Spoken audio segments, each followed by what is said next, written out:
Hi, this is Lucia with The Art of Love. Today I want to answer a comment that I get a lot, and that is, I'm afraid my ex will move on if I do no contact. Now, as you probably know, but just in case you don't, no contact means that when someone breaks up with you, you say, okay, and then you do not reach out to them, you do not contact them, you wait for them to contact you.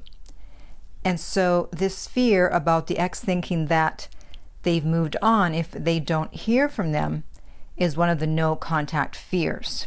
And so I want to alleviate that fear. So here's the thing. When you say that you're afraid that your ex will move on if they don't hear from you, even though they broke up with you, you're looking at it logically. You're thinking, if my ex doesn't hear from me, they will think I'm no longer interested, they will think I've moved on, and therefore they'll move on and I won't hear from them. And if love and dating were logical, that would make sense. That would be a great argument. The problem is that when it comes to dating, we're not dealing with logic. Do you want proof? Okay. How about the fact that they broke up with you, they kicked you out of their life, they told you they do not want to see you anymore, and yet you still want them back. Now, is that logical?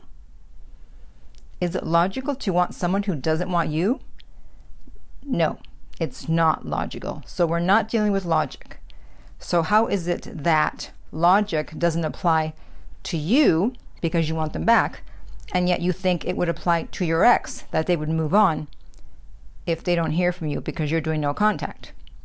And in fact, it doesn't. There's no logic involved. Dating, love, attraction is often counterintuitive. So using logic to figure out what's going to happen or not going to happen doesn't work.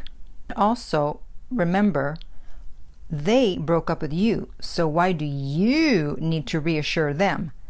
Why do you need to reach out to them? They know that they are supposed to reach out if they change their mind because they broke up with you.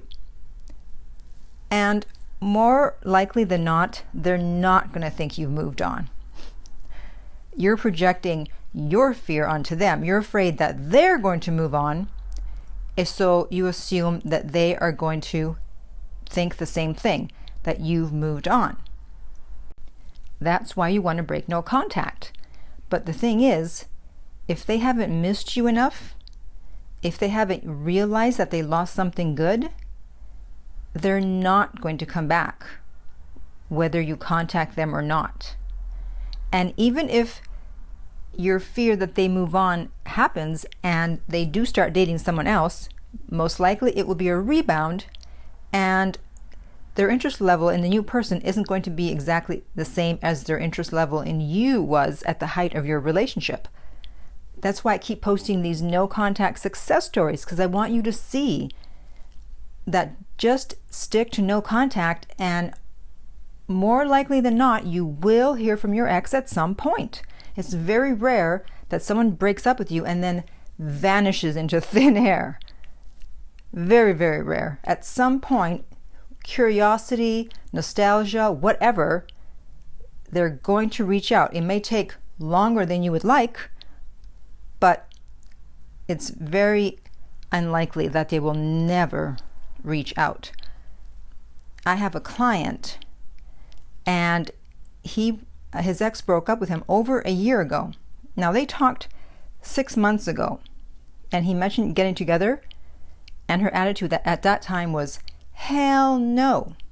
Well, now it's over a year later, and finally, things are starting to turn around.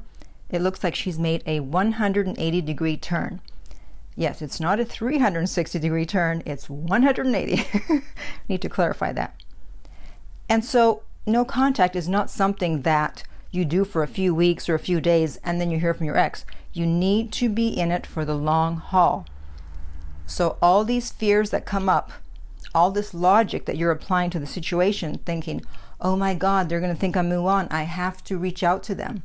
even if you do reach out to them, even if they do think that you've moved on, if they're not ready to get back to you, if they're not ready to talk to you, it won't matter.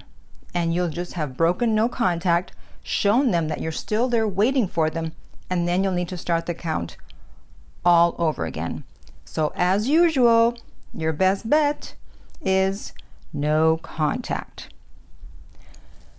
So if you have a question about this and you're listening on YouTube, please put it in the comments below and be sure to like the video.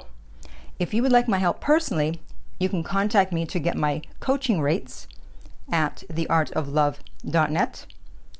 If you're listening to this on YouTube, remember to subscribe.